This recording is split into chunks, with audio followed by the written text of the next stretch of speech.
नमस्कार, स्वागत है आप सबका कोचिंग वाला यूट्यूब चैनल पर।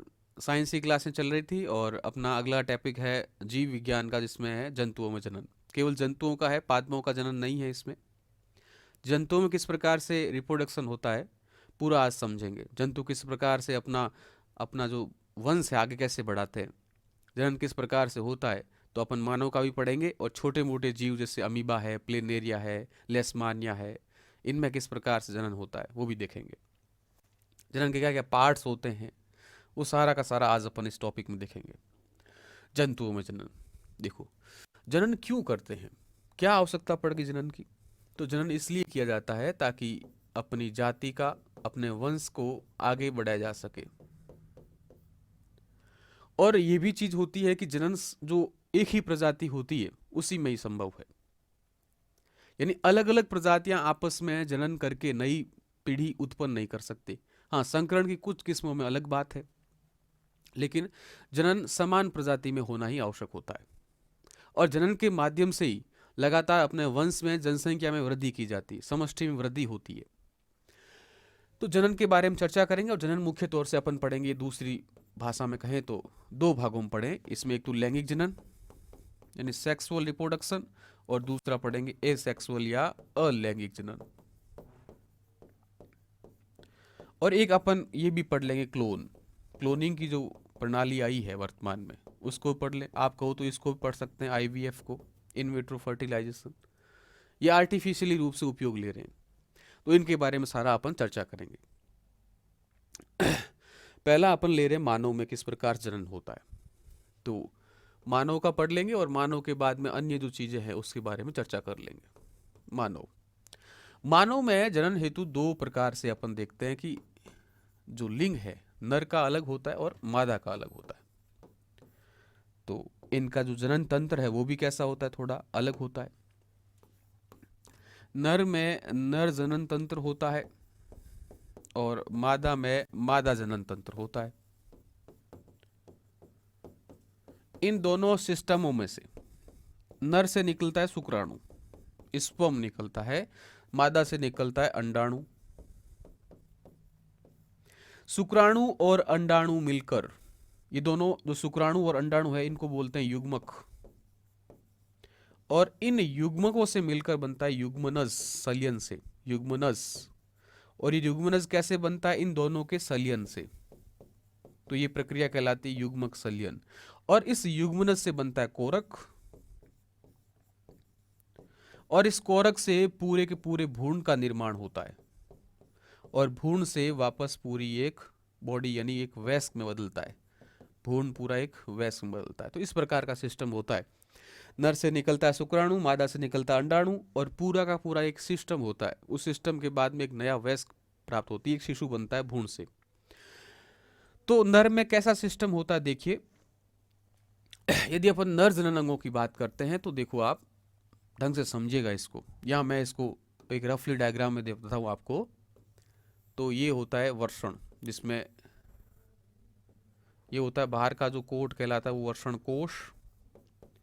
और इस वर्षण कोश में ये जो चीज दिख रही है आपको, इसे बोलते हैं वृषण या टेस्टिस। ये टेस्टिस शुक्र नलिका, इस टेस्टिस से शुक्राणु उत्पन्न होते हैं और शुक्र नलिका आगे प्रोस्टेट वाले भाग से, और फिर ये जो भाग होता है ये भाग होता है शीशन या पेनिस। और फिर आगे ये जो बाहर शीशन द्वार होता है, इससे शुक्राणु बाहर निकलता है। इस वर्षण में क्या पैदा होता है, शुक्राणु। और ये शुक्राणु अपनी गति करते हुए शुक्र नलिका से किस पे पहुंचता है, प्रोस्टेट। और प्रोस्टेट से किसका निर्माण होता है, वीर्य का। वीर्य क्या बोलते हैं, तो प्रोस्टेट दर्व प्लस शुक्राणु, इन दोनों के मिश्रण को बोलते हैं वीर्य, सीमन।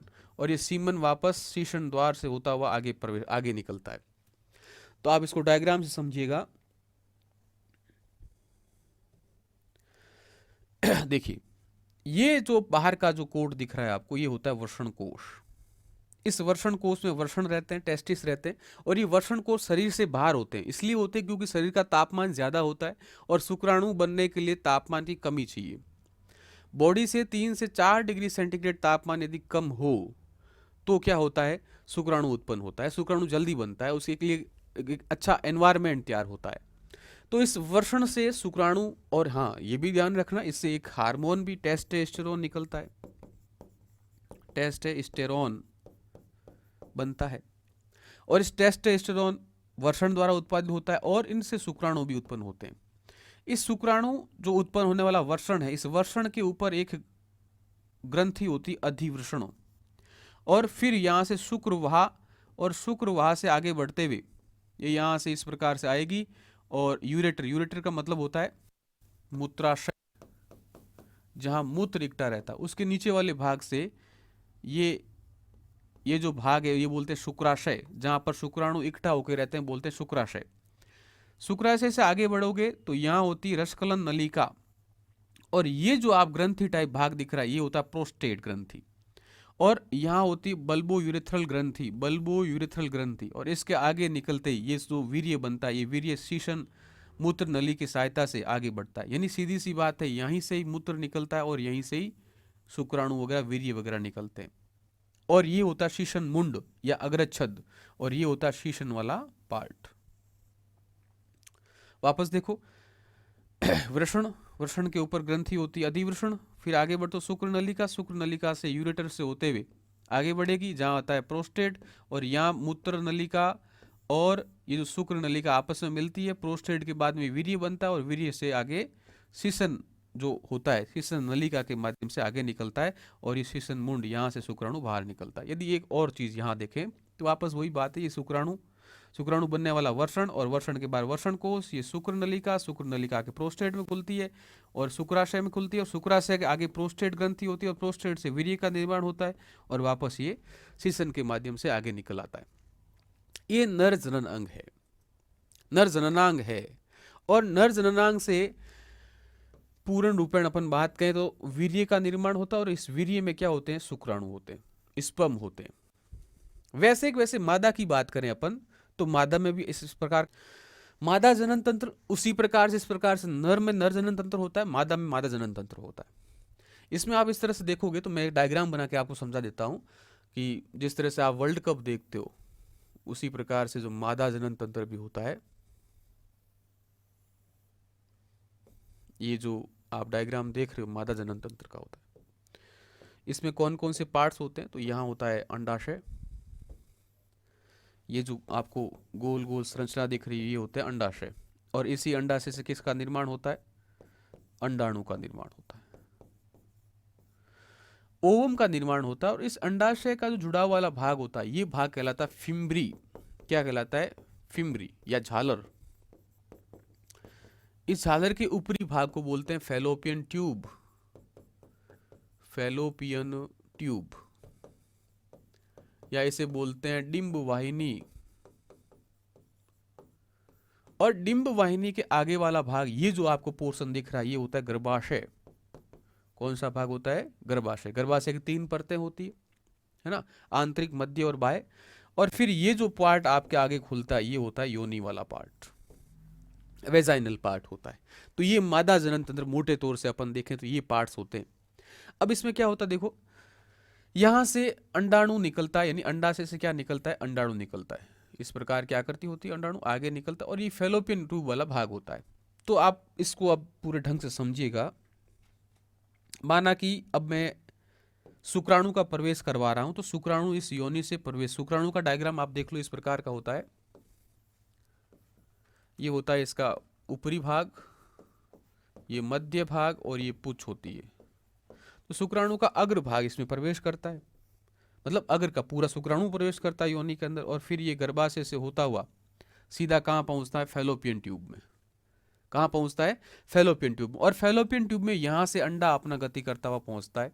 तो अंडा और दूसरा कौन, शुक्राणु, ये दोनों यहाँ क्रिया करते हैं, निषेचन यहाँ होता है। एग्जाम में बहुत बार प्रश्न आता है कि फर्टिलाइजेशन या निषेचन किस वाले भाग में होता है, तो फैलोपियन ट्यूब या डिंब वाहिनी में होता है। तो इस डिंब वाहिनी में क्या होता है, निषेचन होता है। निषेचन किसे कहते हैं? नर शुक्राणु एवं मादा का अंडाणु द्वारा सलित होना या सलियन होना क्या कहलाता है? निषेचन कहलाता है। ये नर पार्ट और मादा का जो लैंगिक पार्ट है यानी शुक्राणु है, शुक्राणु और अंडाणु दोनों क्रिया करते हैं, सलियन करते हैं, उसे बोलते हैं फर्टिलाइजेशन या निषेचन कहते हैं। और निषेचन कहाँ होता है साहब? फैलोपियन ट्यूब या डिंब वाहिनी में होता है। और गर्भाशय वाले पार्ट में ये दोनों फर्टिलाइजेशन होता है, उसके बाद कोरक बनता है, कोरक के बाद गैस्ट्रुला वगैरह अवस्था आती है, उसके बाद ये पूरा भ्रूण कहाँ शिफ्ट होता है? गर्भाशय में शिफ्ट होता है। गर्भाशय में गर्भाशय की जो भित्तियां होती है, यहाँ पर अपरा का निर्माण होता है, प्लेसेंटा का निर्माण होता है। और इस अपरा वाले भाग से जो भ्रूण होता है, इस गर्भाशय वाले भाग से पोषण प्राप्त करता है। इस प्रकार की संरचना होती है निषेचन के बाद में। निषेचन कहाँ होता है? फैलोपियन ट्यूब में होता है। तो एक बार वापस देखो, मादा वाला भाग ये गर्भाशय वाला भाग हो गया, ये योनि वाला भाग हो गया। यहाँ फिर अपन देखते हैं फैलोपियन ट्यूब या अंड वाहिनी या डिंब वाहिनी, और ये अंडाशय हो गया, और ये फिवरी वाला पार्ट हो गया। अब ये भी ध्यान रखना, एक समय में एक अंडाशय कार्य करता है, एक महीने से एक। अब दो भी चीजें ध्यान रखो ये भी, एक तो होती है रजस्वला या अपन कहते हैं मेंस्ट्रुअल साइकिल। ये मेंस्ट्रुअल साइकिल लगभग 28 दिन के आसपास होता है, 28 से 30 दिन में एक मेंस्ट्रुअल साइकिल आता रहता है। और दूसरी स्थिति होती है रजोनिवृत्ति या मीनोपोज। ये मीनोपोज अवस्था 40 साल से ऊपर यानी 45 साल के बाद रजोनिवृत्ति हो जाती है, यानी यहां पर मेंस्ट्रुअल साइकिल आना बंद हो जाता है, अंडाणु का निर्माण होना बंद हो जाता है। तो ये जो एक बार में एक अंडाशय काम करता है, नहीं एक मेंस्ट्रुअल साइकिल के बाद एक अंडाशय, दूसरी वाली के बाद ही दूसरा अंडाशय, यहां से अंडा निकलेता है एक के बाद एक, एक के बाद एक। तो इस प्रकार से अंडाणु निकलते हैं, अंडाणु यहाँ पर फैलोपियन ट्यूब में पहुंचते हैं, उसी प्रकार शुक्राणु यहाँ पहुंचता है, और दोनों का क्या होता है? यहाँ पर निषेचन होता है। आगे देखो, अब निषेचन बाद में अपन देखते हैं किस प्रकार से होता। देखो, ये अंडाणु था, अंडाणु के ऊपर आपने देखा होगा ये शुक्राणु आकर आक्रमण करते हैं। आक्रमण का मतलब संलीन होने का प्रयास करते हैं। माना कि ये वाला शुक्राणु इसमें जल्दी प्रवेश कर गया, और इसका केंद्रक और इसका केंद्रक आपस में क्या होते हैं? सलित होते हैं, और तो सलित केंद्रक का निर्माण करते हैं, जिससे क्या होता है? जाइगोट या युग्मनज का निर्माण होता है। यहां पर ध्यान रखना, युग्मक युग्मक कौन से? नर और मादा का। नर का होता है शुक्राणु और मादा का होता है अंडाणु, और दोनों मिलकर किसका निर्माण करते हैं? युग्मनज का निर्माण करते हैं। युग्मक मिलकर किसका निर्माण करते हैं? दो युग्मक है, एक और दो, और किसका निर्माण करते हैं? युग्मनज का। और किससे करते हैं? संलयन होने का। संलयन का मतलब मिलना, दोनों का जुड़ना। ये निषेचन की प्रक्रिया होती है। उसके बाद अपन देखते हैं प्रकनली शिशु। तो ध्यान दीजिए, कई बार क्या होता है कि मादा का अंडाणु जनरेट तो होता है लेकिन सलित नहीं हो पाता है। तो सलित कैसे करवाएं? तो मां के जो गर्भाशय या जनन अंग होते हैं उससे बाहर सलित करवाना। तो फ्रक नली के अंदर यानी टेस्ट ट्यूब के अंदर सलित करवाया जाता है। तो यहां पर मादा का अंडाणु लेते हैं और नर का शुक्राणु लेते हैं, उन दोनों को सलित करवाते हैं एक माध्यम में, एक अच्छे माध्यम में सलित करवाया जाता है। और सलित होने के बाद में 16 कोशिकाएं बनती है, और 16 कोशिका को बोलते हैं कोरक। इस 16 कोशिका बनने के बाद में मां का जो गर्भाशय होता है उसमें क्या कर दिया जाता है? प्रत्यारोपित कर दिया जाता है, प्रत्यारोपित कर दिया जाता है। तो इस प्रकार से प्रकनली शिशु का निर्माण होता है। वापस सुनो, जब मां के जो जनन अंग होते हैं, मादा जननांग होते हैं, अंडाणु सीक्रेशन करते हैं, लेकिन बच्चे को ठहराव नहीं, बच्चा मतलब जो निषेचन होता है वो नहीं हो पाता है फैलोपियन ट्यूब में या डिंब वाहिनी में। तो क्या करते हैं? बाहर उसका निषेचन करवाया जाता है, फ्रक नली के अंदर एक अच्छा माध्यम प्रोवाइड करवाया जाता है, और फिर सलित होते हैं। और सलित होने के बाद में 16 कोशिकाएं बनती, उन 16 कोशिकाओं को गर्भाशय में प्रत्यारोपित कर दिया जाता है, जिससे भ्रूण का निर्माण होता है, और टेस्ट ट्यूब बेबी कहलाता है, वो प्रकनली शिशु कहलाता है। इसको बोलते हैं इन विट्रो फर्टिलाइजेशन, IVF तकनीक। ठीक है, तो ये आप ध्यान रखना प्रकनली शिशु के बारे में। आगे होता है बाह्य निषेचन। देखो निषेचन दो प्रकार का होता है, आंतरिक और बाह्य। अब मैं आपको यहाँ थोड़ा और डिटेल में बता दूं कि निषेचन कितने प्रकार का होता है साहब, दो प्रकार का होता है। एक तो होता है बाह्य और एक होता है आंतरिक। ऐसा निषेचन जो किसी शरीर से बाहर होता हो वो होता है बाह्य निषेचन, और ऐसा निषेचन जो शरीर के अंदर होता हो वो होता है आंतरिक निषेचन। जैसे मानव में आपने देखा होगा किस प्रकार का निषेचन है, आंतरिक निषेचन है। जबकि बाह्य निषेचन आपके जलीय जीव जो अधिकतर देखते हैं, मछली, मछली हो गया, मेढक हो गया, इनमें जो निषेचन होता है कैसा होता है, बाह्य निषेचन होता है। यानी ये अंडाणु और शुक्राणु दोनों पानी में छोड़ देते हैं, और पानी में दोनों क्या होते हैं, अंडाणु और शुक्राणु मिलते हैं, तो ये बाह्य निषेचन का एग्जाम्पल हो गया। तो मछली हुआ, मेढक हुआ, ये बाह्य निषेचन करते हैं। और मछली जब अपने अंडाणु को छोड़ती है, या नर मछली या फिर नर मेढक अंडाणु को शुक्राणु को छोड़ता है, उसे क्या बोलते हैं, स्पाउनिंग। स्पाउनिंग यानी पानी में अंडाणु या शुक्राणु का बाहर निकलना क्या कहलाता है, स्पाउनिंग कहलाता है। तो निषेचन दो प्रकार के, बाह्य और आंतरिक। बाह्य होता है जलीय में और आंतरिक होता है जैसे मानव में। आप अन्य किसी जीव को भी लोगे तो अधिकतर जो परिपक्व जीव होते हैं उनमें सब में कैसा होता है, स्तनधारियों में अधिकतर आप देखते हो आंतरिक निषेचन होता है ना। तो मानव की बात हो रही तो मानव में किस प्रकार का है, आंतरिक निषेचन होता है जो शरीर के अंदर होता है। अगला है अलैंगिक जनन यानी सीधी सी बात है, यहां पर नर एवं मादा का कोई डायरेक्ट सलित रूप नहीं होता है, सलित रूप नहीं होता, यानी निषेचन का यहां क्या होता है, अभाव होता है अलैंगिक जनन के अंदर। अलैंगिक जनन के कई पार्ट्स होते हैं, देखो मैं आपको बता देता हूं। यहां यदि मैं इसके पार्ट्स बांटू कौन कौन से प्रकार के होते हैं, जंतुओं की बात हो रही है यहां अपन पादपों की बात नहीं करेंगे। तो अलैंगिक जनन में आप मुख्य तौर से देखोगे विखंडन, विखंडन में भी अपन विखंडन देख सकते हैं और दूसरा द्विविखंडन देख सकते हैं। अपन देखेंगे मुकुलन, बडिंग्स, मुकुलन। अपन देखेंगे पुनरुद्भवन, अपन देखेंगे रीजनरेशन यानी पुनरुद्भवन। अपन देख सकते हैं कायिक प्रवर्धन, लेकिन वो होता है पादपों में। लेकिन मोटे तौर से यहां ध्यान रखना, विखंडन, द्विविखंडन, मुकुलन और पुनरुद्भवन, तो ये मोटे तौर से अलैंगिक जनन हो गए। कैसे होता है, माना कि जैसे देखो आप, कोई पार्ट है शरीर से टूटा, नया जीव बन गया, तो ये अलैंगिक जनन के एग्जाम्पल है। किस प्रकार से देखते हैं अपन, ये हाइड्रा है, इस हाइड्रा में क्या होता है, मुकुलन होता है। क्या होता है, मुकुलन यानी बडिंग्स निकलती है। तो ये माना कि हाइड्रा का शरीर है, ठीक है। इस हाइड्रा के शरीर से थोड़ा सा उभार निकला, उभार निकला। अब ये उभार थोड़ा बड़ा हुआ, और बड़ा होने के बाद जैसे ही अलग होगा तो नए हाइड्रा का निर्माण हो गया। तो एग्जाम में सीधा आएगा कि हाइड्रा में किस प्रकार का जनन होता है, तो हाइड्रा में मुकुलन, अलैंगिक जनन होता है। और अलैंगिक कौन सा, मुकुलन प्रकार का, क्योंकि इसमें कोई नर शुक्राणु या फिर अंडाणु कोई सलित नहीं हुए हैं, डायरेक्ट रूप से बन रहा है, तो ये मुकुलन का एग्जाम्पल। तो हाइड्रा में किस प्रकार का जनन होता है, मुकुलन, भूलना मत, ठीक है। आगे देखो, दूसरा है विखंडन। और विखंडन कौन सा, या द्विखंडन। द्विखंडन का मतलब होता है कि शरीर एक टूटेगा और दो अलग अलग प्रकार की संतति बनाएगा।